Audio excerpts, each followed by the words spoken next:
Just steps outside the wall that once protected Rome from intruders is a beautiful basilica. It's dedicated to one of the most important men of the early church, the Apostle of the Gentiles, St. Paul. It is outside the walls since St. Paul suffered martyrdom outside of Rome, and because his remains were buried precisely here. The church building was built by the Roman Emperor Constantine over the burial place of the Apostle, where it was said that after the Apostle's execution, his followers erected a memorial called a cella memoriae.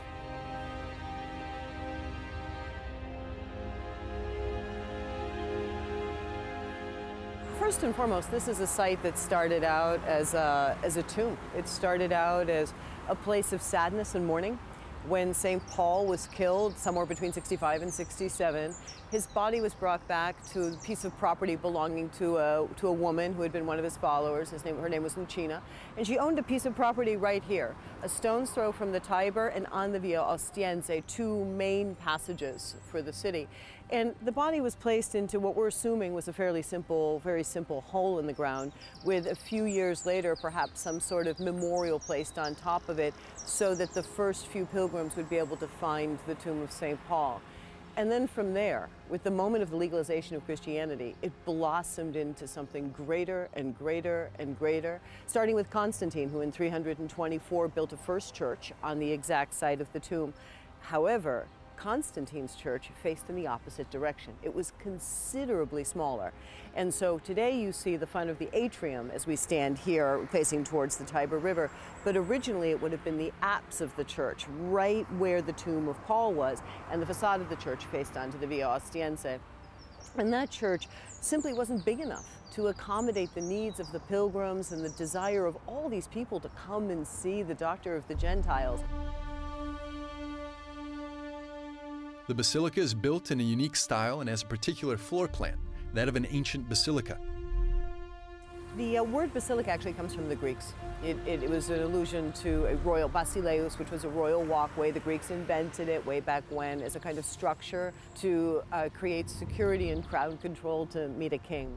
And what that building had was an axiality, sort of a sense of a flow, a well-lit interior, and you could bring people up a central aisle and then bring them out the sides. Now the Romans, after they conquered Greece, saw that building, saw great potential in it, but of course in the Republic they didn't need a building to meet a king, so they brought it to Rome and they basically turned it into a shopping mall. And so they would build little sort of shops and stores off to the side, but always taking advantage of the central light well. But they removed the axiality of the building, so the building didn't have a direction anymore, it was just sort of any which way. However, the building was religiously neutral. So when the Christians were finally in a position with Constantine as of 313 to start building churches, and they are looking around at options for sacred spaces, obviously temples won't do. A, they're small, they're dark, and they've got pagan god cooties. But B, they also don't accommodate people on the inside, and they're dark. So they look at the basilica. The basilica is the perfect building. It's built for size. You can fit as many people as you want in there, giving that idea of the inclusivity. You can flood the building with light, and most importantly, it's a building with an axiality. So the pilgrim comes in and he's directed to where he's supposed to go. It's a microcosm of our pilgrim journey in life and through faith.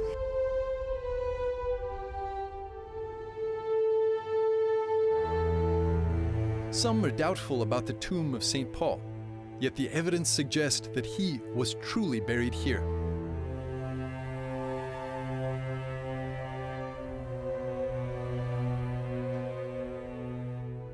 What they did find was bone matter and some strands of purple and gold sequins. As it just so happens, purple cloth, gold sequins correspond to some of the finds by Peter's bones.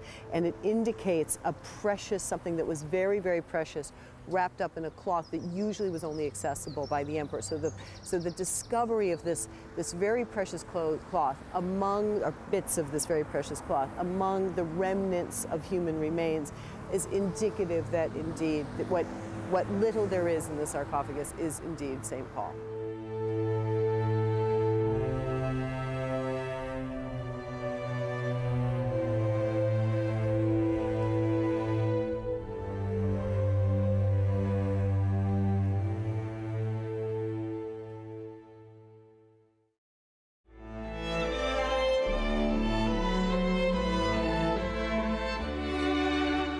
We'll be back after a short break with more on Vaticano.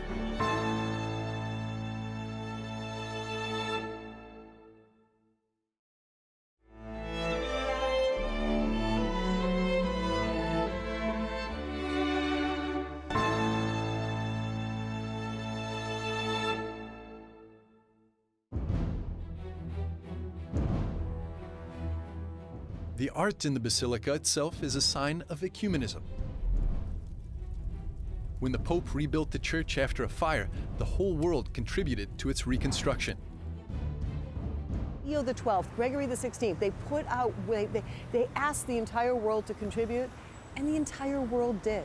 So not only was this church built in record time, thanks to endless contributions from Christians, Catholics, Protestants, all together, but then it was embellished with extraordinary gifts from the most unexpected quarters. So Tsar Nicholas of Russia sent giant pieces of malachite to turn into the spectacular green altars you see flanking the two sides of the church. And of all things, King Fuad I of Egypt sent alabaster, beautiful translucent Egyptian alabaster, to coat the windows and to make these stunning cream-colored columns that greet you as you enter into the church. So this wonderful honor to St. Paul, but also a recognition of the work he did in his lifetime to draw the world together, because it drew together one more time to build this church so quickly that they were able to consecrate it on December 10th of 1854, so 30 years after the fire. The mutual connection of Peter and Paul is also visible in the fact that both basilicas, St. Peter's and St. Paul's, have identical statues of the saints, only their size differs. One of the most important points about these two basilicas is this twinship between Peter and Paul. In Rome, as you know, we celebrate June 29th as one of our biggest holidays of the year, and we celebrate it as the day that Peter and Paul were both killed. And as a matter of fact, you see the images within the church of the beheading of St. Paul, the crucifixion of St. Peter, celebrated. They're always placed side by side, celebrated on the same day, because as the two apostles died here, they were born together in heaven, and that makes them twins. And for a city that loves twins, we were founded by Romulus and Remus. These new twin martyrs would be the ones that would refound the Christian city, and that is emphasized not only in the matching statues, but when the emperors rebuilt this church in the 5th century, they turned it. So no longer does it face like St. Peter's, like all the other churches. It doesn't face east. It faces west. It faces St. Peter's. So the two of them look at each other. The two brothers embrace across the city in the very urban planning of the two churches. One of the most prominent collections of mosaics in the world is contained within the walls. There's a large gallery of the popes, from St. Peter, the first pope, to the current one, Pope Francis. Every single one is represented. The decoration of this church was very carefully thought out as soon as it was built in 450. It was Pope St. Leo the Great. Believe it or not, with all the other things he did, he's also a pope who took a little time to think about church decoration. And he began the idea of representing images of the popes so as to create a genealogy of the papacy, so as to recognize that unbroken line from St. Peter already in his time in 450.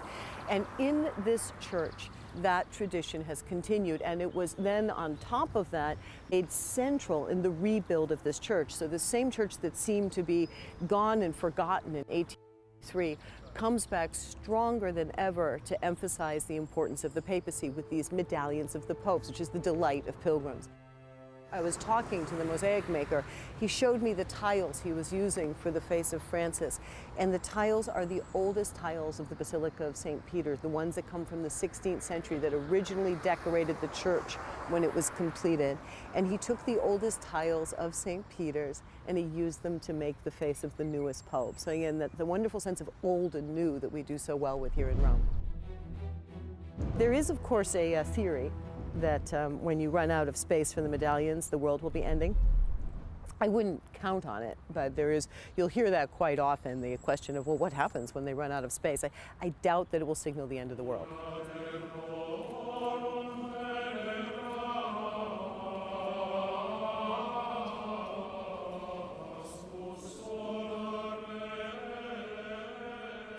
The church is far from being just a tourist attraction like a museum.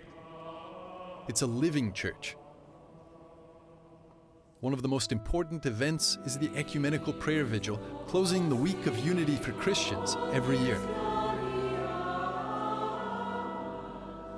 A very, very important appointment in this year, and with this church every year, is the time of June 29th, when we have the Vespers for the feast of St. Peter and St. Paul, which take place here. As a matter of fact, this church has been charged for all sorts of ecumenical activities and initiatives. That's the job of this church, really. And so from the Week of Christian Unity, where it's featured very heavily, but perhaps the most beautiful moment of the year is when the Pope comes, usually with a representative of the Eastern Church. They pray together at the tomb of St. Paul.